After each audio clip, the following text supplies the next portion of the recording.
Hello, another rookie tutorial here.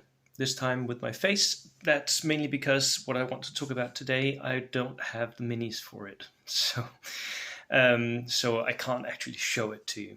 And this is a very specific unit that I want to talk about today, which popped up during our last tournament in Morse, where one of the players had brought a Japanese army carrying grenades or grenadiers.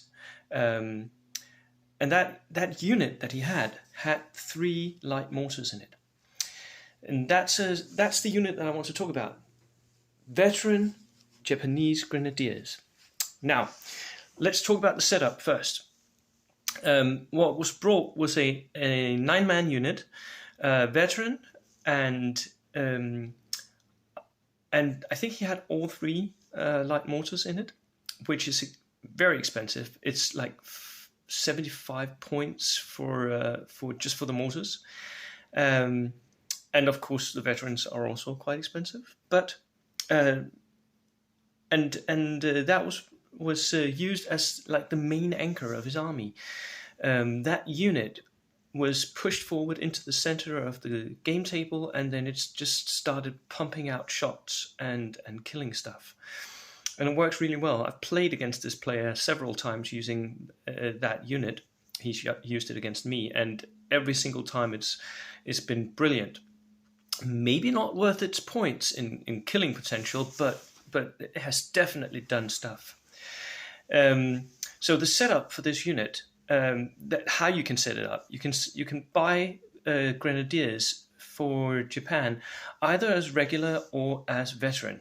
Both types can have the 3 light mortars. I sort of like the veteran idea because that makes them more survivable, especially against snipers.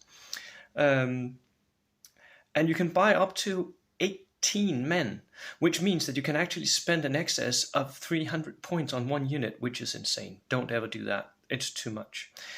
Now, according to the rules, a unit which has indirect shots in it can split fire.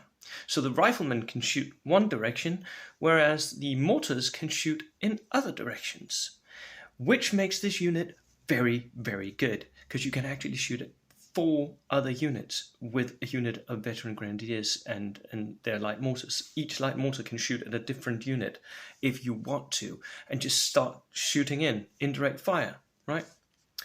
Remember, though, to look on page 71 with multiple HE hits and 72 with split fire. On 71, it says that multiple HE hits, if you have several light mortars from one unit shooting in and hitting an enemy unit, that enemy unit only takes 1 D2 pins, so not a D2 for each of the mortars. Interesting, right? So what do you do when you get shot at? Oh, you move. You run away as quickly as you can. If you think you can survive getting close to those veterans, move up to them, because the mortars have to fire beyond 12 to fire indirectly. But again, they are Japanese veterans, fanatic, and have banzai charge. Not many units can survive that anyway. So take what pins come to you and then try to run away as soon as you can. If you don't run away the first time you're hit, and he will roll 3 dice to hit you with indirect fire, so it's 50-50-ish to hit, as soon as he's shot in, he's going to start killing you and pinning you out, and you won't be able to get away. So don't just sit there. Run, run, run. Right. Japanese grenadiers. Very good, but extremely expensive.